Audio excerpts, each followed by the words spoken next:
Hola, hola.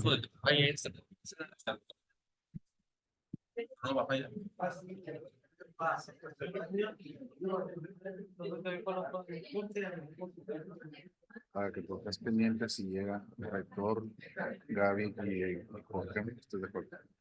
Pero igual empezamos a las 11, ¿no? Sí, Ujú. sí. Sí, tú empiezas. Sí, yo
Buenos días.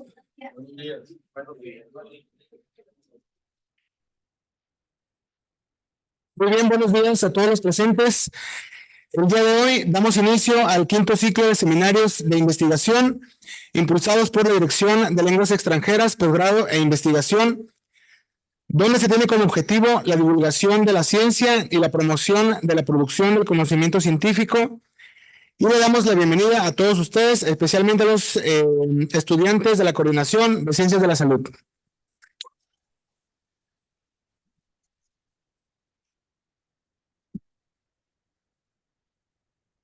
En esta ocasión nos acompaña desde Madrid, España, el doctor Juan Ignacio Aragonés Tapia, quien nos compartirá la ponencia La percepción del riesgo del cambio climático.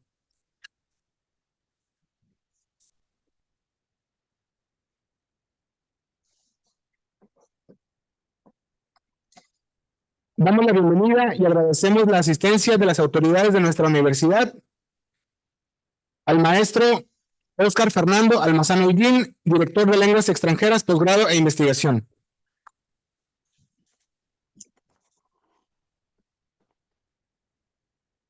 Al maestro Armando Valenzuela Ojeda, director de Planeación.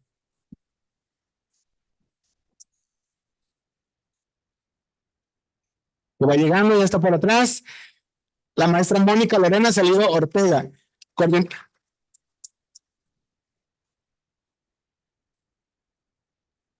Ella es coordinadora de psicopedagogía. Y por supuesto a la coordinadora de Ciencias de la Salud, la doctora Marta Alicia Báez Pineda.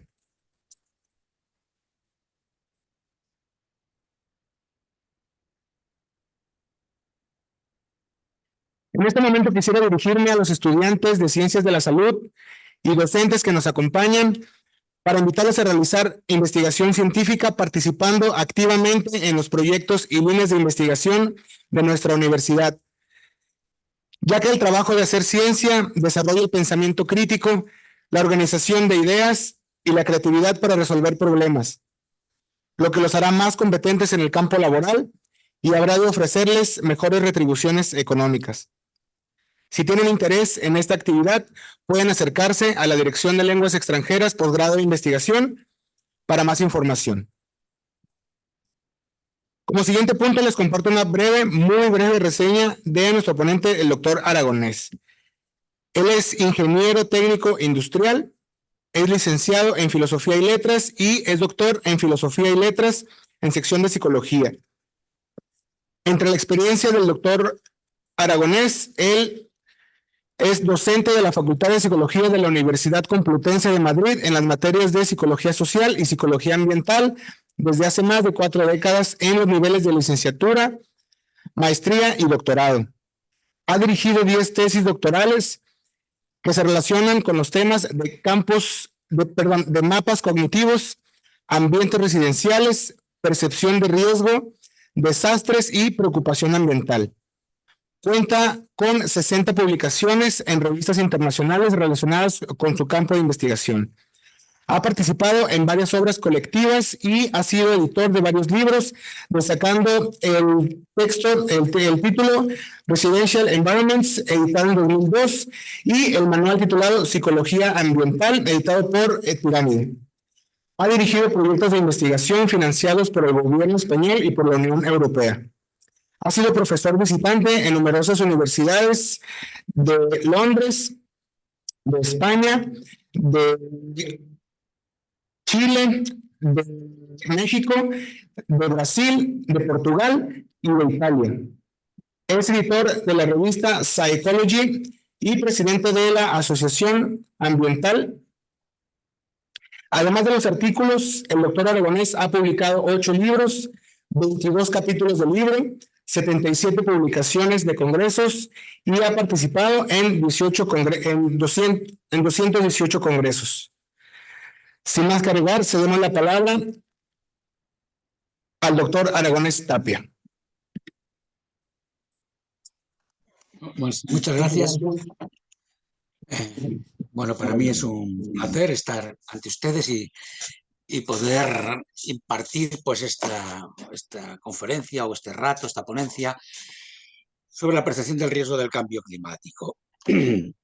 Voy a hacer una previa introducción al campo del cambio climático, perdón, para a continuación hablar brevemente sobre la percepción del riesgo, tratar de hacer una síntesis a partir de un modelo y con los resultados que tenemos de la investigación, ¿de acuerdo? Posteriormente haré unas pequeñas reflexiones que creo que pueden ser de interés y de debate o de comentario, ¿de acuerdo? Bueno, vamos a ver. Perdón, un momento. Vale. Esta investigación, evidentemente, se acoge pues, a un proyecto que llevo realizando muchos años. Últimamente, un proyecto financiado, que señalo abajo, FI de la Unión Europea, del 21 del 2019 comenzó su financiación. Y estos son los componentes de la universidad, tanto de la Universidad Complutense como de la Universidad de Sonora, con el profesor Tapia, que colabora con nosotros en esta investigación. Voy a empezar hablando sobre qué es el cambio climático. El cambio climático se refiere o está atribuido directa o indirectamente a la actividad humana que altera la composición de la atmósfera mundial y que se suma a la variabilidad natural del clima observado durante periodos comparables. Es decir, el cambio climático del que hablamos no es un cambio climático que se produce como un mecanismo o como un evento natural, un suceso natural de la naturaleza, sino que de alguna manera está atribuido directa o indirectamente a la actividad humana. Por tanto, podríamos decir que si bien el cambio climático es un fenómeno natural que se produce, pues hablemos de del cuaternario, el terciario, etcétera, pues ahí había cambios climáticos, obviamente, pero no había actividad humana, no existía ni siquiera el hombre. Hoy día estamos hablando de un cambio climático que, aunque sea un fenómeno natural, tiene un componente de carácter antropogénico.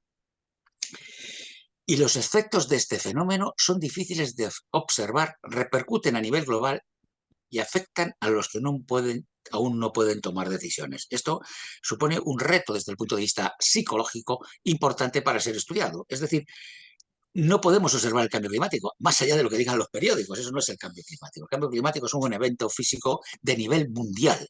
Por tanto, pero nosotros dicen, esto es cambio climático y creemos que es cambio climático. Pero a saber si es cambio climático o no, no hay pruebas científicas de que sea el cambio climático. En eso que están diciendo. Pero eso para nosotros es el cambio climático, aunque no sea el cambio climático. Además, el cambio climático real repercute a nivel global, es decir, no es un problema de Hermosillo, no es un problema de Sonora, no es un problema de México, no es un problema de América ni de Europa, es un problema de la Tierra y por tanto del planeta, no es un problema local. Y además afecta a nosotros, nos puede afectar en una parte, pero sobre todo va a afectar a las generaciones futuras. Por tanto, nuestras decisiones y nuestras conductas van a implicar a otros. Y esto también es un tema bastante importante desde el punto de vista de la psicología, porque normalmente los psicólogos estudiamos, pues hay un estímulo, es decir, algo que vemos, algo que observamos, algo que nos daña, algo que percibimos. Hay una cabeza, un elemento cognitivo y hay una respuesta. Aquí el estímulo es muy impreciso, porque no vemos bien el estímulo, no observamos bien el estímulo, sino que el estímulo aparece en los medios de comunicación, aparece en el discurso social y genera un constructo que cada uno de nosotros tenemos en la cabeza que hace que nosotros tengamos una conducta específica con respecto a esta situación.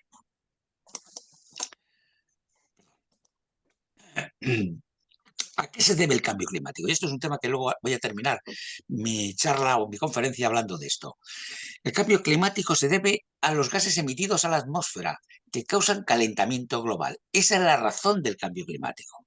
No hay otra razón. Es esta la razón del cambio climático. Y fundamentalmente pues se debe al dióxido de carbono, al metano, al óxido nitroso principalmente. Este fenómeno produce alteraciones en nivel de la vida y trasciende a cuestiones sociales como es la distribución de los bienes, la salud, la educación y los estilos de vida. Es decir, el cambio climático tiene unos efectos devastadores o muy importantes para la vida social y la vida económica, la vida biológica de las personas. Por tanto, es un tema muy grave o es un fenómeno muy grave que afecta directamente a la vida de las personas, que va a afectar fundamentalmente a las generaciones venideras y que no observamos directamente. Porque hay una tormenta y decimos, eso se debe al cambio climático, pero eso no sabemos si se debe al cambio climático, eso lo ha dicho un periodista, pero no lo ha dicho la facultad de biológicas, no la facultad de biológicas o de geológicas o una facultad técnica o de física. ¿De acuerdo? Eso lo dice un periodista, porque parece que sí, porque hay un mapa que dice, etcétera. Y luego se apoya en algunas veces, pues en un comentario científico de alguna autoridad, diríamos. Pero si esto es el cambio climático, tendríamos también que tener en cuenta cuándo se institucionaliza el cambio climático. Es decir, esto no ha existido siempre. Inclusive cuando se dice que hay cambio climático, no existía el concepto en la sociedad, no compartía la sociedad el concepto de cambio climático. Es un concepto que se comienza en el año 1992 en la cumbre de Río y a partir de ahí aparecen una serie de reuniones patrocinadas por las Naciones Unidas. En total ha habido 28. La primera se produce en Berlín, la última en el 2023, en donde el cambio climático se convierte en un espectáculo mucho más que en un intento por reducirlo, aunque es verdad que el espectáculo tiene efectos de verdad, como diría Foucault, en el sentido de que gracias a ese espectáculo pues se toman decisiones que de alguna manera afectan, evitar o mitigar el cambio climático. Es que tenemos, y quiero comentar esto, es el Acuerdo de París desde 2015, donde numerosos países, no recuerdo, 100 y pico países, firman este acuerdo. Es un documento, por tanto, firmado. La conferencia de la ONU se dice se llegan a acuerdos, etcétera, pero no hay un documento formalmente firmado por los países de esta manera tan contundente como es el Acuerdo de París desde 2015, en el que se fija limitar el calentamiento global por debajo de 2 grados en 2100. Y haciendo un esfuerzo por no aumentar la temperatura a 1,5 grados. Si se dan ustedes cuenta, este es el texto, prácticamente lo podría poner entre comillas. Quiere decirse que haciendo un esfuerzo, eso desde un punto de vista psicológico es nada, y desde un punto de vista político es menos. Un esfuerzo no es nada. ¿Cuánto esfuerzo? ¿Qué esfuerzo? ¿Con qué precisión el 1,5? ¿Cómo va a evolucionar el 1,5? No se sabe. Puede ser cualquier cosa. Es una idea. Pero que luego los políticos lo van a manipular, dependiendo de los casos, en una manera. Pues estamos llegando al 1,5, ¿no? Todavía no hemos llegado, estamos en 1,3. Bueno, veremos a ver si cambiamos, etcétera. Todo esto es un discurso político. El cambio climático es un fenómeno físico, pero está dentro o imbuido por un discurso político que es el que va dando razones y va dando explicaciones y nos va situando luego a través de los medios de comunicación en qué es el cambio climático. Otro documento que necesitamos o que tenemos necesidad de hacer referencia a él para entender qué es el cambio climático, es el panel que se hace sobre el cambio climático internacional, que se establece en 1988, y hay el IPCC, muy conocido, todo el mundo, o muchos de ustedes habrán oído hablar de ello. En el fondo, aquí se trata de revisar y evaluar la información científica y técnica y socioeconómica más reciente producida a nivel mundial. Es decir, no se investiga en el IPCC, sino que se recogen las investigaciones que se hacen en las revistas, las universidades, los centros de investigación, y hacen un informe. Ese informe tiene varios previos hasta llegarse al último, creo que el último es el 5, en donde cada cierto tiempo pues, aparece un informe de cuál es la situación del cambio climático en la Tierra. ¿De acuerdo? ¿Cuáles son los problemas? ¿Hacia dónde vamos? ¿Qué pasa? Etcétera. Desde una perspectiva científica, hecho por técnicos que evalúan esas investigaciones científicas. Claro, el cambio climático tiene tal importancia y tal envergadura que empieza a publicarse sobre cambio climático en todas las disciplinas y, por supuesto, en las disciplinas de las ciencias sociales. Y en el año 2008 hay tal nivel de publicación que en el año 2008 la APA decide generar un término en el tesauro suyo, en Sikinfo, que es cambio climático. Es decir, que hasta el 2008 no existía la palabra cambio climático en el tesauro de la APA. Por tanto, podríamos decir, no se clasificaban los artículos y las publicaciones que se hacían hasta ese momento bajo este epígrafe. cuando los documentalistas de la APA tratan de incluir los artículos o las publicaciones que se hacen y que ellos controlan sobre este tema, pues dan esta definición que pongo aquí, ¿no? Cualquier cambio significativo en las condiciones climáticas globales o regionales que dure un periodo de tiempo prolongado, incluidos los cambios naturales y antropogénicos, en los patrones meteorológicos, las condiciones oceánicas y el nivel, la nieve y el hielo. Cualquier cosa que trate de estos temas, los documentalistas de la ONU lo sitúan como un elemento o importante del cambio climático. Recientemente, hasta 2023, concretamente todo lo que se cogió hasta 2022, aparece en este gráfico, y aquí podemos ver cómo desde 2008, que es cuando aparece el término, hasta el 2022, antes de terminar el 2022, teníamos ya 3.408 publicaciones.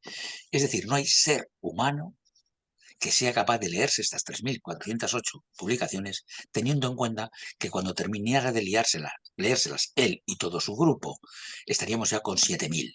Es decir, no hay manera de abarcar qué es el cambio climático. Es imposible.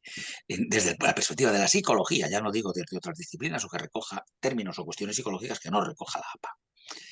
Aquí hago un reto a la inteligencia artificial. Sería un tema interesante a debatir, ¿no? Pero no es el caso. Lo que quiero señalar es la importancia aquí simplemente de este tema. El cambio climático en la psicología tiene una importancia muy grande. No solamente son los psicólogos ambientales, sino que los psicólogos sociales también trabajan sobre este campo. Nada más que veamos que hay 325 disertaciones de máster y de tesis doctoral en Estados Unidos recogidas sobre este campo.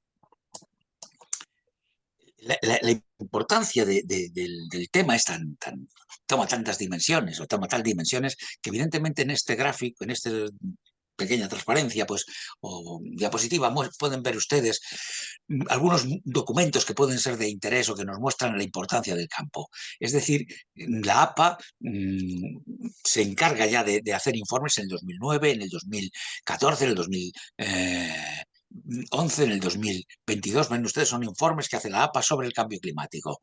Evidentemente un número interesante es todos son muy interesantes, pero diría yo que el más interesante es el del 2011, donde el American Psychologist publica una cantidad de artículos, 8 o 10 artículos que son centrales para entender, por lo menos hasta ese momento, qué se entiende por cambio climático. Alguno de ellos haré referencia en esta conferencia. Y he dejado para el centro pues, la revista del Colegio de Psicólogos de España, en donde evidentemente también en un momento concreto, en el 2019, aparece un número monográfico sobre este campo del cambio climático. Quiero decir con ello que la psicología institucional, más allá de la universitaria, está sensible al problema del cambio climático o de la investigación. En un artículo que escribe Swing y colaboradores en el año 2011, en esa revista de American Psychologist, aparece este gráfico que señalo aquí. No voy a tratar de explicar mucho de ello. Lo único que quiero señalar en este momento es que evidentemente ellos sitúan la psicología en el centro, lógicamente, y aparecen, diríamos, unos elementos que van a estar relacionados con la psicología de alguna manera. ¿De acuerdo?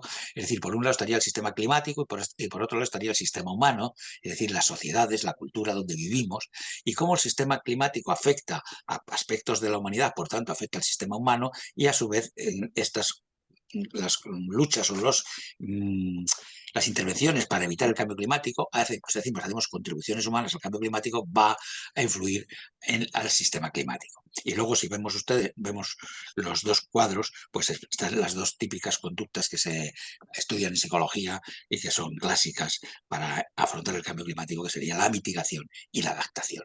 Y entonces en este cuadro omnicomprensivo podríamos ver el papel relevante que tiene la psicología en estos trabajos sobre el cambio climático. Perdón. Pero vamos a ver un poquito algunos retos antes de entrar en el tema propiamente dicho de mi investigación. Los retos para el estudio del cambio climático desde el punto de vista de la psicología, sin duda, es el tipo de estímulo. Este no es un estímulo fácil, es un estímulo tremendamente complicado que supone mucho interés, supone muchos matices, supone mucha investigación para ver qué entendemos por cambio climático. En segundo término, y cómo se manifiesta, cómo se percibe. Y en segundo término, es la dificultad de realizar conductas de mitigación y adaptación. Pensemos dos cosas. Una de ellas es que mitigamos el cambio climático, es decir, evitamos que se produzca, o evitamos que se avance más, y adaptamos es que nos adaptamos a lo que ya se ha producido. Son dos campos como muy distintos y eso evidentemente hacer una síntesis es muy complicada, pero mucho más todavía pensemos que la mitigación del cambio climático se produce a nivel mundial. Entonces, que yo no coma algo, que yo no haga algo, afecta realmente al cambio climático. Es decir, mi conducta personal afecta algo al cambio climático. Eso es un desafío que podemos entender que los psicólogos tienen o que tienen que evaluar o tienen que percibir o darse cuenta de las dificultades de la investigación psicológica en este campo.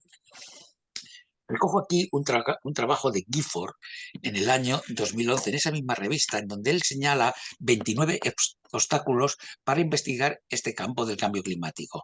Y él dice que esos 29 campos se orientan en 7 dragones de la inacción, es decir, de la dificultad de estudiar el cambio climático. Es decir, son 7 bestias, 7 fieras, 7 dificultades grandes para poder estudiar el cambio climático.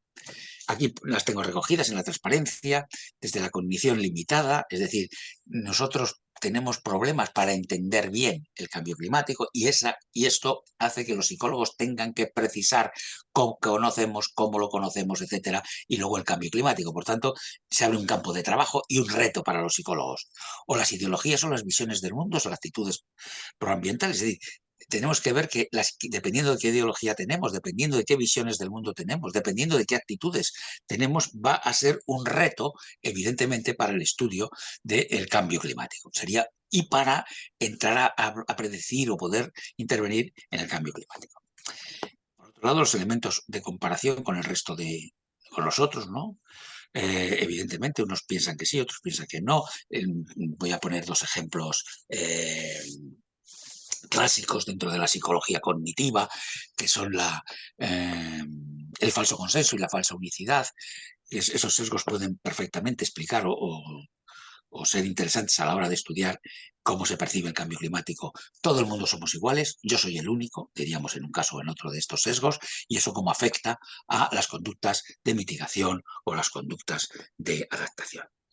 Igualmente, los costes irrecuperables, hay que pensar que las conductas que nosotros hagamos afectan a cuestiones que tienen costes irrecuperables. Ya no se puede recuperar. Por ejemplo, vamos a hablar del el cambio climático. Es un daño que ya no se puede reparar. Ya no se puede reparar. Tenemos que esperar 1000 años, pero ya está hecho. Podemos evitar que suceda más grave o mayor gravedad, pero ya está hecho, hay un daño que ya está hecho, hay costes que ya están hechos y ahora cómo se puede recuperar esas inversiones. Luego la descreencia, o podríamos decir la falta de creencia de los expertos, en los expertos y en las autoridades, la confianza, ¿no? Tenemos confianza en los medios de comunicación, tenemos confianza en la universidad, en los científicos, o no tenemos. Esto puede ser también un elemento importante a la hora de tratar de explicar cómo realizar conductas que estén relacionadas con la mitigación y la adaptación del cambio climático. En sexto lugar, la percepción del riesgo, que es el tema que voy a desarrollar a continuación, que él señala como el sexta dificultad, y finalmente el comportamiento limitado. Es decir, nosotros tenemos unos comportamientos limitados, nuestro comportamiento no puede afectar al cambio climático. Nosotros no, por muchos comportamientos que hagamos, por muchos coches eléctricos que tengamos o carros que tengamos eléctricos, por muchos poca consumo de carne, por el cambio climático tiene su marcha porque es una marcha mundial universal de 7.000 millones de habitantes de la Tierra, 8.000. Estos son, por tanto, retos que la psicología tiene y que va enfrentando y podríamos encontrarnos en distintas áreas, en distintas revistas y en distintas investigaciones, cómo cada uno de estos campos puede ser utilizado. ¿De acuerdo? Bueno, yo me voy a fijar en la percepción del riesgo, concretamente del cambio climático. Pero antes de hablar del cambio de la percepción del riesgo del cambio climático, voy a hacer un pequeño reflexión sobre la percepción del riesgo. Porque el cambio climático es una cuestión global, por tanto afecta a la humanidad. Y veremos lo siguiente, ¿qué es la percepción del riesgo? Podríamos coger, por avanzar rápidamente. La percepción del riesgo es la incertidumbre, ¿de acuerdo? Y por tanto es una construcción psicológica. La percepción del riesgo es una construcción psicológica. Yo percibo el riesgo, la gente percibe los riesgos. Y la psicología ambiental, evidentemente, se ha preocupado por la percepción del riesgo en general desde los años 70 del siglo XX. Es decir, que desde el año 70 del siglo XX nosotros nos vamos a encontrar muchísima investigación sobre percepción del riesgo. Evidentemente no del cambio climático, pero sí sobre percepción del riesgo. Y obviamente, como bien pueden ustedes imaginar, lógicamente, todos los investigadores quieren tener su definición de percepción de riesgo y nos podemos encontrar numerosas definiciones. He cogido esta de Schober porque es un personaje relativamente conocido, muy conocido en este tipo de estudios, pero podríamos coger otra cualquiera. Y dice que es la evaluación subjetiva de la probabilidad de que ocurra un tipo específico de accidente, y probabilidad de que ocurra un tipo de accidente, ¿no? ¿Y en qué medida se está preocupado por las consecuencias? Y si nos preocupan las consecuencias o no. Es decir, ¿en qué medida hay una probabilidad de que caiga un meteorito en el mar, en Saturno? Mucha, mañana va a caer. ¿Cuáles las consecuencias? Cero. ¿Cuánta es la percepción del riesgo? Cero. La percepción del riesgo está relacionada con los seres humanos. ¿De acuerdo? El concepto de catástrofe está relacionado con el ser humano. ¿Afecta al ser humano o no afecta? ¿O afecta al planeta Tierra o no afecta? En la galaxia Vega se puede hacer una explosión tremenda, no sé qué, no afecta, no es interesante a estos efectos que estoy comentando de carácter psicológico. Por tanto, en este concepto aparece la probabilidad, es el elemento probabilidad, cuán probable es que aparezca algo, las consecuencias, qué consecuencias va a tener, va a afectarnos, cómo nos va a afectar, y elementos relacionados con la actividad. Para que haya consecuencias y para que haya probabilidad, nosotros haremos cosas, moveremos, haremos conductas que evidentemente van a provocar ese cambio, esa situación de riesgo. Ahora, hay que incluir en este constructos a otros aspectos como son los sociales y los culturales, es decir, los valores, los símbolos, la historia y la ideología. ¿De acuerdo? Es decir, depende en qué cultura se puede considerar que esto es un riesgo o no es un riesgo. ¿De acuerdo? Depende en qué cultura. Las culturas están llenas de valores y evidentemente hay valores que en ciertas culturas, que afectan a la percepción del riesgo y hay otras culturas que esas cuestiones mismas no se valoran como riesgo. Inclusive nosotros tenemos experiencia, todos nosotros, de que cuando teníamos 10 años, o 20 o los que fuera, teníamos una percepción del riesgo distinta a la que luego tenemos, porque tenemos otros valores, valoramos otras cosas. La sociedad es exactamente lo mismo, no todas son homogéneas, valoran cosas diferentes y evidentemente hacen que tengamos percepción del riesgo distinta. ¿De acuerdo? Por supuesto la ideología, por supuesto los símbolos, etcétera, son importantes a la hora de explicar la percepción del riesgo. En el ámbito de estudios que se sitúa a finales de los años 70 y principios de los 60 y principios de los 70, es porque aparece una confrontación. Las cosas no se estudian porque vienen del cielo, de la misma manera que estoy hablando ahora de percepción del riesgo del cambio climático, es porque el cambio climático es un tema importante, pues en aquel momento había un problema que era la confrontación, que era la energía nuclear. Y había una entre cómo los legos perciben la energía nuclear y cómo los expertos valoran la energía nuclear como riesgo. Y de esa confrontación aparece que evidentemente se llega a pensar que la percepción del riesgo es una cuestión irracional. Es decir, los legos no saben por qué, son irracionales. Son los expertos los que realmente, sabiendo por qué suceden las cosas, son los que pueden decir en qué medida hay riesgo o no hay riesgo. Esta problemática que aparece en el campo de la psicología, donde Slovic sería el personaje más central, en este campo empieza a darse cuenta de que no, que las personas que son legos perciben el riesgo con unas categorías que no son aleatorias. No voy a entrar en ello, pero ellos aparecen en unos discursos muy interesantes sobre este tema. De tal manera que la gente no percibe el riesgo porque este me parece que sí y este me parece que no, sino que hay reglas. Por tanto, hay leyes que hacen que las personas hagan la percepción de riesgo de una manera o de otra. Ese campo de la percepción de riesgo de la psicología, diríamos, más entroncando en la sociedad, como es la percepción de la energía, del riesgo de la energía nuclear, corre paralelo a los estudios de probabilidad subjetiva de Kahneman y Tversky, en donde estudian la diferencia de probabilidad que establece el experto y el ego de nuevo, con respecto a una serie de variables. Voy a poner un ejemplo. Si dependiendo de cómo se te presenta el estímulo, el 80% de probabilidades de salvarte si te haces una operación y el 20% de morir, o al contrario, el 20% de morir y el 80% de salvarte, las personas toman decisiones. Es decir, que la propia presentación del estímulo hace que nosotros razonemos de una determinada manera para valorar el riesgo. Por tanto, dos campos diferentes, uno desde la perspectiva de la aplicación y otro desde la perspectiva, diríamos, más matemática, probabilística, permite construir o dar lugar a la importancia del cambio de la percepción del riesgo para los legos, es decir, hacia los legos. Los legos también perciben el riesgo de alguna manera. Pero, ¿qué pasa? Hemos hablado de la energía nuclear y la percepción del riesgo está vinculada a la gestión del riesgo y a los mayores gestores, y los mayores gestores del riesgo son los estados. Es decir, los estados son los que se tienen que preocupar, en nuestras sociedades desarrolladas, se tienen que preocupar de que los ciudadanos no suframos riesgos. Y si viene una avalancha, viene un problema, un desastre, enseguida miramos hacia el Estado y decimos al Estado, ¿qué ha pasado?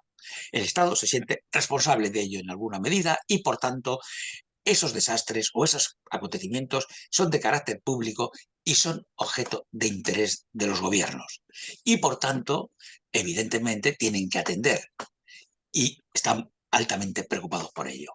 Y entonces el cambio climático es muy importante porque está en el discurso social y van a ser también los estados los que van a atender o deberían atender o atienden a este campo de estudio.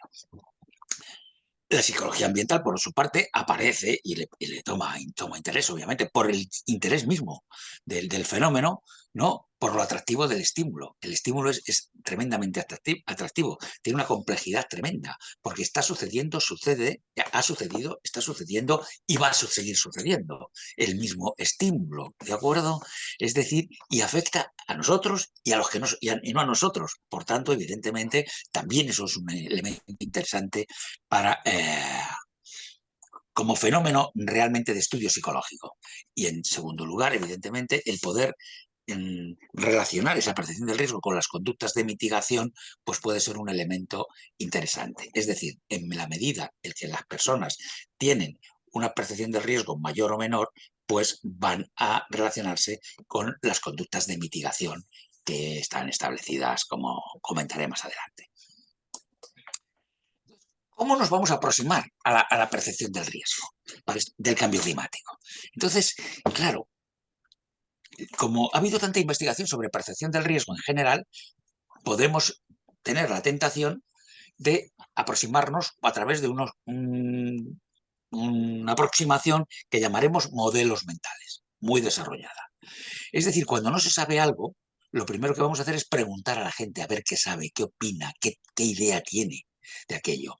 Y lo vamos a contrastar con lo que saben los expertos del fenómeno. Y vamos a ver cuáles son las distancias y las uniones y las diferencias entre el modelo de experto y el modelo de los legos. Y vamos a poder, a partir de esa visión o de ese diagnóstico, ver cuáles son los mecanismos que tenemos que utilizar para que los legos aprendan, desaprendan, etcétera, el riesgo, tengan la percepción de riesgo adecuada sobre esos riesgos en concretos. Es un modelo muy interesante de corte cualitativo que tiene muchísimo interés. En segundo lugar, podríamos hablar de la teoría cultural del riesgo, aunque cronológicamente sería después del paradigma psicométrico, pero podría señalarla aquí. Es decir, cada cultura tiene un riesgo, tiene una percepción de riesgo, y hay culturas que tienen una visión más colectivista, más individualista, multitud de variables, no voy a entrar en ello, que están llenas de valor, que hacen que los riesgos se perciban de una manera o de otra. Una visión que tiene sus raíces Mary Douglas y tiene un posicionamiento fundamentalmente de carácter antropológico, muy estudiado y realmente muy importante de carácter cualitativo. Sin duda, he dejado para el último lugar, dentro de estos tres apartados, el paradigma psicométrico. El paradigma psicométrico es un tema central en los estudios de percepción del riesgo se debe a Slovic, que ya cité antes, también a Fisok. Aquí lo que está estudiando es la psicometría de la percepción del riesgo. En último extremo estamos hablando de cuáles son las dimensiones que hacen que un riesgo, un fenómeno, un suceso sea percibido como riesgo y cuánto va a influir en la magnitud del riesgo percibido. Y dos palabras simplemente, luego si fuera necesario hablamos más de ello. Hay dos dimensiones fundamentalmente, que es la primera dimensión es el temor, grado de temor, ¿no? Y el grado de conocimiento. Mucho temor, mucho conocimiento, poco conocimiento, perdón, mucha magnitud del riesgo. Y predicen mucha magnitud del riesgo, perdón. No mucha magnitud del riesgo. La magnitud del riesgo puede ser en un caso mucho o poco, pero esas dos variables son las que predicen. En último extremo, en términos estadísticos, estaríamos hablando que la magnitud del riesgo está predicha por dos variables, es decir, en un análisis de regresión múltiple, que sería el temor y el conocimiento. Y en cada caso, pues tienen más peso uno u otro, dependiendo de cuál sea el riesgo que estudiamos. Quiere decirse que yo podríamos coger el cambio climático y estudiarlo, por ejemplo, desde el modelo del paradigma psicométrico, y con ello hubiera desarrollado yo mi conferencia, ¿vale? Pero no voy a hacer esto. Voy a hacer un cambio y voy a explicar por qué. Fíjense ustedes en estas palabras, no sé si me va a dar tiempo a hablar, pero esto se lo dedico a los estudiantes. ¿Cómo yo lo veo? Lo primero que hay que ser en la vida es ser crítico. Si un estudiante dijera modelo mental, modelo, eso son palabras mayores. Teoría, son palabras mayores. Paradigma, pero ¿cuántos paradigmas hay en psicología? Sin embargo, los investigadores famosos, no les voy a contar, muy famosos, tremendamente famosos, en estos estudios se atreven sin ningún pudor a decir modelos, teorías y paradigmas. Palabras que un alumno, si lo pusiera, le suspenderíamos. 0. Y cuando viniera le diríamos, no tienes ni idea. El paradigma conductista, en todo caso, pero un paradigma, una ecuación de regresión múltiple, comprenden ustedes, pero yo lo llamo paradigma, porque estoy dando caché, prestigio, nombre, etcétera. Esta es una interpretación que yo hago. No lo he discutido nunca con Slovic sobre esto, ni con Mary Douglas, lo de la teoría, etcétera. Pero quiero que tengan ustedes esa visión, porque por lo siguiente que voy a contar. Evidentemente, la percepción del cambio climático, del riesgo del cambio climático, el cambio climático es tan importante, perdón, que hace que los psicólogos empiecen a estudiar ya no desde los modelos generalistas, como les acabo de comentar de estos tres, sino un modelo específico de cambio climático, ¿de acuerdo? Un modelo que es en la percepción del riesgo del cambio climático. Y esto lo establece Van der Linden en el año 2020. Su primera investigación, que es donde lo establece realmente, es en el año 2015, pero en el año 2020 añade ese más. Por tanto, es CCRPM+. Bueno, Van der Linden, que estudia este fenómeno, él va a crear un modelo, lo que él llama un modelo. También pretenciosamente, a mi juicio, técnicamente sería un marco, pero él dice que es modelo.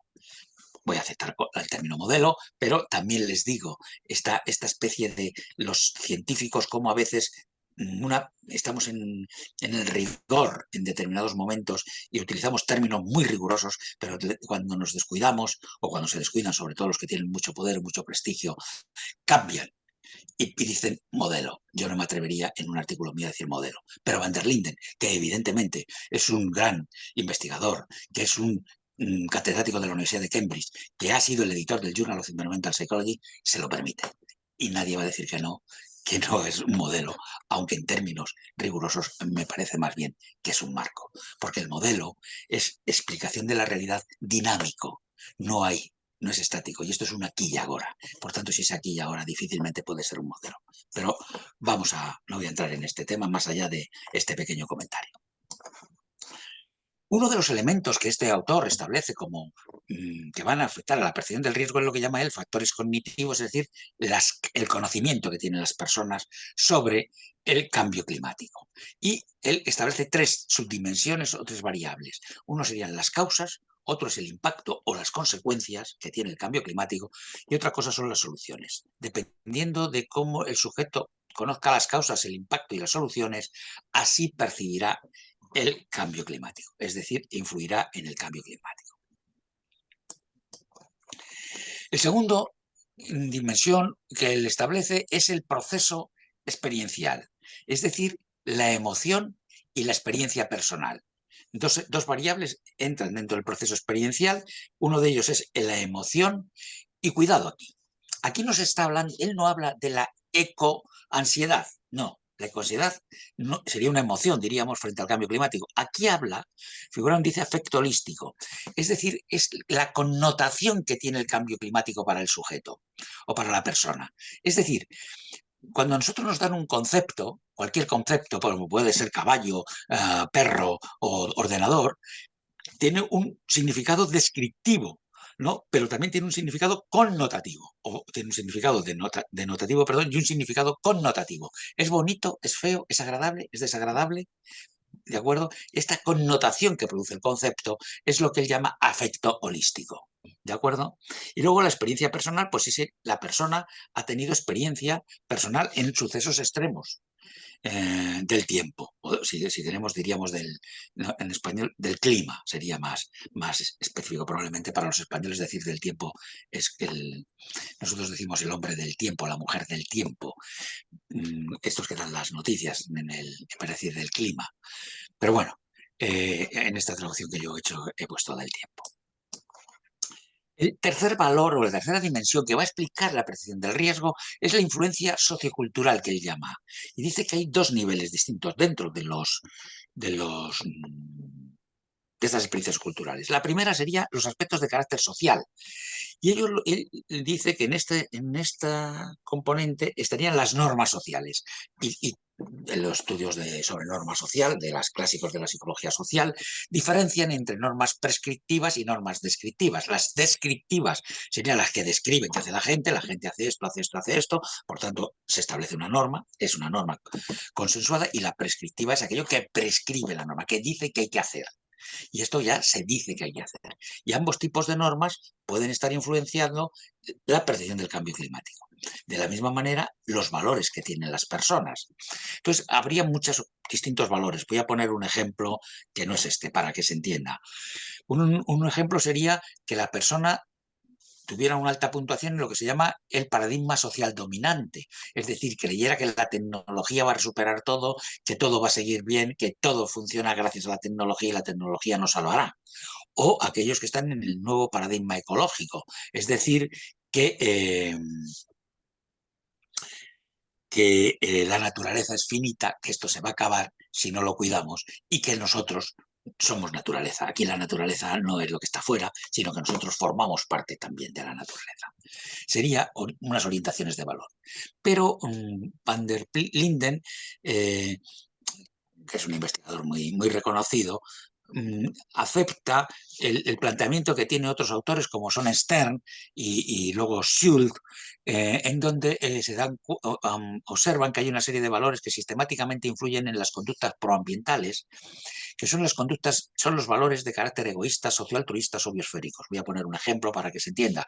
Egoísta, yo conservo el medio ambiente para yo sentirme bien, ser feliz, no tener dolor, la salud, para mí egoísta, que es muy loable. O socioaltruista, para mi familia, para mi ciudad, para mi estado, o también para los seres humanos en general.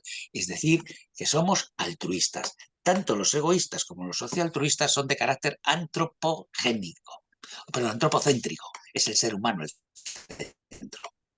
Mientras que otras personas pueden estar orientadas a los valores biosféricos, es decir, a la naturaleza en sí misma. La naturaleza en sí misma habría que cuidarla por sí misma. Por eso hay que estar preocupado, por la propia naturaleza, en donde el hombre no es más que un elemento más en la naturaleza. Bueno, pues estas escalas que están muy desarrolladas, por Schultz sobre todo, pues él las incorpora obviamente al modelo este que les estoy contando. Este modelo se publica en el año 2015, esto que estamos viendo ahora aquí, conjuntamente con otra variable que luego comentaré. Sin embargo, en el 2020, por eso 20 aquí, aparece otra variable que incluye, que es la confianza. Es decir, la confianza, es decir, en qué medida nosotros tenemos confianza en las fuentes de información sobre el cambio climático. Y esto va a influir en la percepción del riesgo del cambio climático. Y entonces podemos tener muchas influencias. Y él mide tres confianzas. Una en la ciencia. La gente confía en la ciencia o no confía en la ciencia. En segundo término, tiene confianza en los blogs que defienden el mainstream del clima, es decir, aquellos que realmente nos están diciendo el cambio climático, esto está viniendo a mal y esto va a acabar en mal, o aquellos que hablan del cambio climático como que esto no va a llegar, esto no está, negacionistas, tienen un componente negacionista. ¿De acuerdo? Ellos hacen unas escalas, miden estos trabajos, en Holanda en concreto, y llegan a una conclusión de que influye sobre el cambio climático. Y finalmente, las variables sociodemográficas, fundamentalmente el género, la edad y la ideología política. Estas variables sociodemográficas sí que las contempla el autor en el momento del 2015, ¿de acuerdo? En el 2015 incluye la confianza única y exclusivamente. Bueno, este es el modelo. Voy a hablar ahora de la investigación, ¿de acuerdo? De la investigación empírica que yo he realizado, que no aporta mucho más que el modelo. El modelo, lo importante, que para mi juicio es un marco. Es decir, es que la predicción del cambio climático se compone de distintas variables. A lo largo de estos años, hasta el año 2023, ha habido un conjunto de investigaciones que han tratado de confirmar lo que llamamos modelo, entre comillas, y algunas de ellas han incluido otras variables, lo cual viene a reforzar la idea a mí de que es un marco y no un modelo. Es decir, que hay un concepto que puede ser explicado por numerosas variables distintas. O campos, llamémosle, de variables, más que por variables. En nuestro trabajo, que tratábamos de poner a prueba el modelo, estudiamos con 300 estudiantes de psicología, mujeres, edad. Aquí aparecen los datos y tal. Ustedes se preguntarán, probablemente esta investigación no tiene mucho interés al hacerse con estudiantes de psicología de la Universidad Complutense de Madrid, y no tendría más remedio que darles la razón de ello. ¿Qué razón tenía esta investigación en su momento cuando nosotros nos enfrentamos a ella? Nosotros nos estamos enfrentando a esta investigación con una pretensión de ser dado que el modelo es muy potente, el modelo de Van der Linden, en hacer una traducción, una buena traducción de los instrumentos de Van der Linden y probar y ver si funcionaban o no antes de pasar a poblaciones generales. Por tanto, es un estudio prospectivo en donde nosotros lo que estábamos poniendo a prueba era los instrumentos, de tal manera que lo que hicimos es traducir el cuestionario de Van der Linden del 2015, de acuerdo, al español, y a través de una plataforma online pasamos el cuestionario a los 368 sujetos, y este cuestionario pues se cumplimentaba a lo largo de 15 minutos, de acuerdo. Este es el tema del procedimiento. Voy a hablaros ahora, brevemente del cuestionario. En el cuestionario, para repasar de alguna forma el modelo, hablábamos de la percepción del riesgo personal y social, es decir, la variable criterio. En segundo término, hablábamos de la experiencia, perdón, hablábamos del conocimiento, causas, consecuencias y soluciones, que antes dije, la experiencia, el afecto y la experiencia personal. Todo estaba en una serie de ítems, evidentemente no voy a entrar en ello. La influencia social y cultural, que serían los valores que antes comenté, las normas sociales y las variables sociodemográficas. Este era el cuestionario, ¿de acuerdo? Por tanto, el cuestionario se correspondía con el que había utilizado Van der Linden y con lo que quedaba reflejado anteriormente en el modelo. A comentar los resultados brevemente de la historia esta. El método de análisis estadístico es análisis de regresión por pasos, y vemos, voy a pararme en el último paso, va primero entrando las variables de carácter político o sociodemográfico, a continuación entra el conocimiento, segundo va entrando los afectos y la experiencia, y tercero entran los valores y las normas, los caracteres social. ¿De acuerdo? Fíjense ustedes, voy a plantearme esta historia. Nuestro resultado explica el 50% de la varianza, es decir, es muy alto. Van der Linden llega al 60 y tantos %. En un trabajo que se ha hecho recientemente con este mismo modelo prácticamente idéntico, que se acaba de publicar en Estados Unidos en el año 23, la aplicación es del 60% al 50 y tantos % de la varianza. Es decir, estamos en orden bastante bien en el campo en concreto que estamos trabajando. ¿De acuerdo? Por tanto, nuestra verificación del modelo es potente. Pero quiero que se fijen ustedes en esto que ven ustedes en rojo, conocimiento de las causas, de las consecuencias y de las soluciones. Verán ustedes, Van der Linden, cuando está preguntando, no está preguntando qué causa o qué consecuencia, sino que imaginémonos que en un examen de psicología X, social, hay 50 preguntas. Se supone que las 50 preguntas son toda la psicología social, que tiene que saber un alumno para decir sabe psicología social. El alumno responde. Hay unas preguntas que son difíciles, otras que son fáciles, unas que son verdaderas, otras que son falsas, da igual. Las que acierta, sumamos 1, las que no acierta, restamos, dependiendo de la probabilidad de alternativas que tenga la pregunta. Por ejemplo, si tuviera verdadero o falso, si acierta 1 y si falla, -1. ¿De acuerdo? Vale, hasta ahí. Ahí no estamos midiendo qué conocimiento tiene la persona, sino cuánto conocimiento tiene. Supuestamente que hemos preguntado toda la materia. Los profesores asumimos que ahí preguntamos toda la materia y asumimos que ese es el conocimiento que tiene, ¿de acuerdo? Entonces, Van der Linden hace exactamente lo mismo. No se trata de si las consecuencias o las causas o las soluciones afectan a la percepción del riesgo, sino si la persona sabe bien las consecuencias, sabe bien las causas y sabe bien las soluciones, afectan al comportamiento, ¿de acuerdo? Bueno, miren ustedes. Si ustedes se dan cuenta, quitando las consecuencias, a nosotros no nos salen ni las causas ni las soluciones. Es decir, no nos está funcionando bien el mecanismo de conocimiento. ¿De acuerdo? No nos funciona bien. A nosotros no, aunque tengamos un 50% de la varianza. Aquí les presento una reflexión que les quiero hacer. ¿Me puede decir el moderador cuánto tiempo me queda?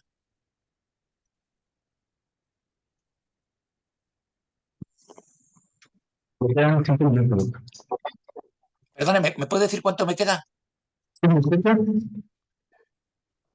Perdón, 5 minutos. ¿Cuánto me queda? 5 minutos. 5 minutos. Es correcto. Vale. Voy a terminar entonces mi presentación muy rápidamente. Miren ustedes. Esta es la reflexión que les quiero hacer a ustedes. Aquí están viendo una página web de Climate Change Communication, que es la página de un grupo de investigación que pueden ustedes entrar, les va a sorprender, de la Universidad de Yale, dirigido por el profesor Leserovi. Este profesor influye en Van der Linden y cuando Van der Linden coge las causas, las consecuencias y las soluciones, las coge de las investigaciones que hace este autor, ¿vale? Y su grupo de investigación. Si entran ustedes a esa página, van a sorprenderse. Simplemente miren ustedes abajo la transparencia, la zona de abajo, y dice temas de investigación, audiencia, creencias y actitudes y errores y conductas, acciones, cambio change, policy. Y ven ustedes los años, y ven ustedes sobre clima, sobre revistas en pares, sobre informes, etc. Ven ustedes, si ustedes ven la producción que tiene este grupo, toda la Universidad de Quino, puestas a trabajar, no competirían, no podrían competir con este profesor, con este grupo de investigación. Mi universidad no puede competir. Es decir, que cuando yo estudio la percepción del riesgo del cambio climático, ¿cómo puedo competir yo con estos autores? No puedo competir. No puedo aportar nada. No aporto nada. Si creo que aporto, soy un ingenuo y por tanto un infeliz.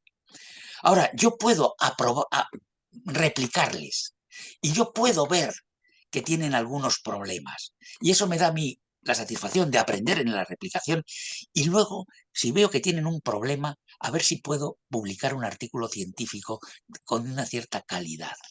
Pero no voy a poder competir con estos autores. Es imposible. Es como si ahora México quisiera llegar a la Luna. No puede, no puede, no puede. Con respecto a Estados Unidos, porque habría mandado a Estados Unidos 35 cohetes, habrían vuelto, ya habrían traído media luna cuando los mexicanos o los españoles quisiéramos llegar a la luna.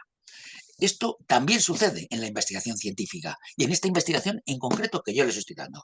Me encantaría que alguno de ustedes después de mi conferencia, fuera a la página de Climate Change de la Universidad de Yale, del profesor Leserovic, y viera ustedes los investigadores que tiene, las publicaciones que tiene, los informes que han publicado con la población norteamericana. Es tremendo. En la Universidad de Yale, si van ustedes a Harvard, es análogo. Pero he cogido Yale porque me parece que es el Leserovic de Mars representante. Y esta es la reflexión que yo les quería hacer a propósito de mi trabajo y de la investigación que yo realizo. No se frustren, yo no estoy frustrado por ello. Yo estoy muy contento de aprender de ellos y yo estoy muy contento de encontrar de vez en cuando algún gap en su investigación que me permite poder hacer una publicación. Miren ustedes esto. Esto es lo que quiero ahora señalarle. Me voy a permitir solamente en este caso. No voy a utilizar los 3 casos. Solamente voy a utilizar este caso para que ustedes lo valoren. Medidas que contribuyen al cambio climático, por tanto, causas del cambio climático. En el cuestionario estaban todas estas. Y el sujeto tenía que decir de forma importante, levemente, no contribuye, no sé. ¿De acuerdo? Pueden ustedes leerlas: conducir un coche, quemar combustible, los fósiles, transporte aéreo, el aumento de emisiones de CO2, actividades agrícolas con la ganadería, deforestación, centrales nucleares, el sol, el agujero, la capa de ozono, los residuos tóxicos, los envases en aerosoles, la lluvia ácida, fumar cigarrillos. Ustedes tienen que responder. Ustedes han ido respondiendo de alguna manera. Y ustedes han dicho que uno es verdadero, otro que es falso, o que unos de forma importante, otros levemente y otros no contribuyen. Aquí, en esta lista, hay unos que contribuyen, otros que no contribuyen. Los que contribuyen, un punto. Los que no contribuyen, y ustedes han dicho que contribuyen, les resto. Y los que han dicho ustedes, los que contribuyen, los que no contribuyen, ustedes han dicho que contribuyen, también les resto porque las han confundido. ¿Estamos de acuerdo? Luego, aquí lo que estamos haciendo es un examen. No estamos valorando si ustedes creen que la actividad agrícola, como la ganadería, cría de ganado vacuno, para el consumo de carne, afecta al cambio climático. No. Para nosotros eso afecta al cambio climático de la misma manera que el sol. ¿De acuerdo? La misma. Porque lo que estamos haciendo es sumando puntos en un ítem. Esto es un error que ellos tienen, a mi juicio. Este error que ellos tienen, no se dan cuenta de ello porque les salen unos resultados excepcionales. A nosotros, como no nos salen excepcionales, ¿saben lo que tenemos que hacer como investigadores? Buscar por qué. Y entonces estamos buscamos y nos damos cuenta del fenómeno. Les voy a mostrar esto, simplemente este caso. Tenía los 3 preparados, pero les voy a mostrar nada más que este, para terminar. Perdón. Miren ustedes, están colocados de la misma manera. Si ustedes han contestado que verdaderas eran todas las que tenían en la derecha, pues han acertado. Pero si ustedes alguna han dicho que actividades agrícolas como la ganadería y el ganado vacuno no es verdadera, no han acertado, porque era verdadera.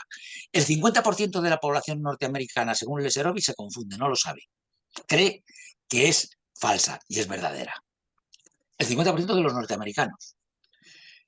Entonces, esto es un tema muy importante a la hora de explicar la percepción del riesgo, ¿verdad? No es tanto el examen de conocimiento, sino el examen de qué conocimiento tienen.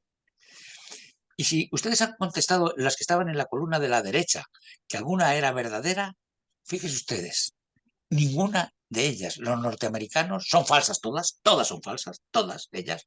Y encima los norteamericanos han creído que son verdaderas más del 50%, las centrales nucleares, el sol, el agujero de la capa de ozono, los residuos tóxicos, los envases de aerosoles y la lluvia ácida. Los cigarrillos la acertaron. ¿De acuerdo? Pero los norteamericanos creen que más del 50% de los norteamericanos creen que los programas espaciales afectan al cambio climático y no afectan al cambio climático. Este es un tema interesante de la investigación que yo les quiero resaltar del encuentro de yo como investigador en un nivel inferior, tremendamente inferior al que se encuentran los grandes grupos norteamericanos, pues nos debatimos, nos gusta, disfrutamos, encontramos, es un reto de nuestra cotidianidad. Y entonces aquí es donde nosotros ahora vamos a intentar dar la réplica, hacer un pequeño apunte. Pero claro, ese pequeño apunte con respecto a todo el marco este que les he enseñado yo antes, comprenderán ustedes que es, en un término de un español, sería el chocolate del loro. Es decir, nada. Una pequeña brigna de quitar el polvo un poquito al modelo. No sigo para no seguir. Pero les voy a contar este otro tema. Él dice que hay un riesgo, y esto también quiero que nosotros asumimos lo que él plantea, la percepción del riesgo, riesgo personal o riesgo social. Voy a coger un ítem, nada más, para que lo vean. ¿Cuáles son la probabilidad, son las probabilidades, perdón, en tu opinión, de que el cambio climático tenga efectos muy perjudiciales a largo plazo sobre nuestra sociedad social? ¿O hasta qué punto te preocupa el cambio climático? ¿De acuerdo? Son dos visiones distintas. Una esta percepción del riesgo del cambio climático social y otra personal. Cuando nosotros estudiamos este fenómeno, Van der Linden lo estudia y nosotros lo hacemos como él, con estas dos escalas, nos damos cuenta, él y nosotros nos damos cuenta que correlacionan 0,9, es decir, que prácticamente las dos miden percepción de riesgo general. Es decir, que no hay riesgo personal ni riesgo social en su escala, sino que hay una percepción del riesgo. Pero les voy a poner este ejemplo. ¿Ustedes creen que el riesgo personal que yo recibo del cambio climático es el mismo que el riesgo social que yo percibo del cambio climático? A mí, el cambio climático no me va a afectar, mire usted. Poquito, muy poquito. La verdad es que poco, casi nada. Me voy a morir antes de que realmente afecte el cambio climático. Pero a la sociedad joder, le afecta, pero ya, muchísimo. Cambia la producción del no sé qué, cambia lo no sé cuánto, la forma de construir barcos, la forma, ¿ve ustedes? Pero por los tipos de ítems, probablemente, al hacer un estudio de este tipo muy cognitivo, el sujeto valora la percepción de riesgo y cambio climático y no lo valora en el nivel personal y social. No es sensible en el momento de responder. Y entonces hace que la correlación sea muy alta y tengamos que hablar de la percepción del riesgo general. El autor, previamente, en su primera investigación, planteó los dos riesgos, social y personal. Pero los resultados estadísticos que tuvo muy altos, como nosotros, de 0,9, le permitieron decir que había una percepción de riesgo general. Nosotros, evidentemente, también aceptamos la propuesta de Van der Linden y decimos que hay una percepción de riesgo general, aceptamos su modelo, pero nos damos cuenta que hay otro gap, otro problema ahí entre estos dos riesgos y hay que investigar estos dos riesgos, ¿de acuerdo? Entonces, bueno, pues ahí estamos en otra pelea, a ver si somos capaces de encontrar, de diferenciar, de jugar en este campo, ¿no? Que por supuesto ya hay mucho trabajo, pero que nosotros tratamos de dilucidar, añadir, ver cómo funciona esto. Les voy a poner un ejemplo. La ecoansiedad. Los sujetos que tengan mucha ecoansiedad, si es que existiera eso, que no sé si existe, pero ahora todo el mundo dice y hay que decir que existe, pues esos sujetos probablemente tengan mayor percepción de riesgo personal, significativamente, que social, aunque también tenga social, y ese sería el tema, un tema que podríamos estudiar. Bueno, este es el modelo, repito simplemente para que lo vuelvan ustedes a ver, y ni qué decir tiene que tiene muchas pegas, muchos problemas, pequeños detalles que yo no voy a hablar en este momento, sobre cómo se operativizan las variables, etcétera, pero desde un punto de vista sustancial creo que es un modelo interesante para estudiar la percepción del riesgo del cambio climático y a la cual les invito a ustedes a que manejen la bibliografía de estos autores y bueno, y hagan una réplica, por ejemplo, de qué pasa en México. Y nada más, muchísimas gracias y a su disposición para aquello que me quieran preguntar.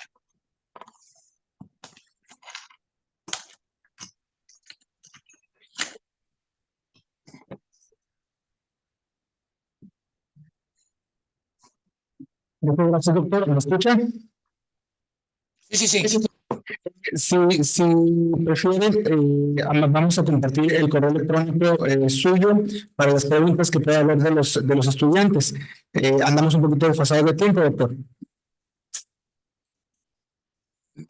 No lo he entendido bien, pero bueno, dígame usted, o sea, que estamos mal de tiempo, sí, eso sí que he entendido. Y no sé si los estudiantes me van a hacer preguntas o no me van a hacer preguntas o... Sí, le comentaba que le vamos a enviar las preguntas por correo electrónico, doctor. No lo entiendo. Lamento no entenderle nada.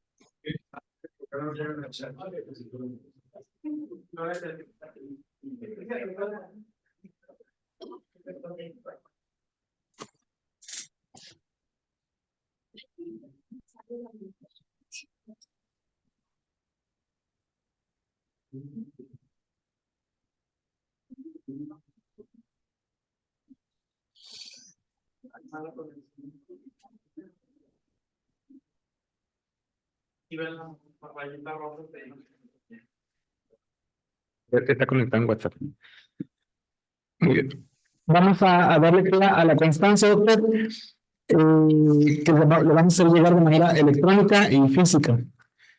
La Universidad Quino otorga la presente constancia al doctor Juan Ignacio Aragonés Tapia por su valiosa participación como ponente en la plática titulada La percepción del riesgo de cambio climático en el quinto ciclo de seminarios de investigación Universidad Quino, llevado a cabo el día 15 de febrero de 2024 en Hermosillo, Sonora.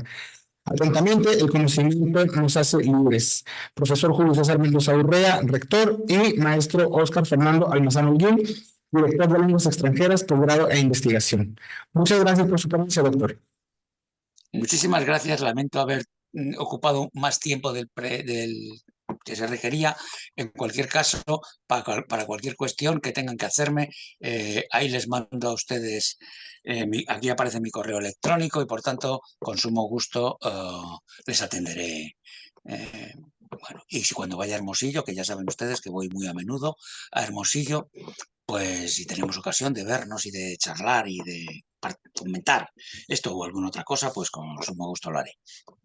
Está invitado a la universidad, pero muchas gracias. Hasta luego. Adiós, buenas tardes.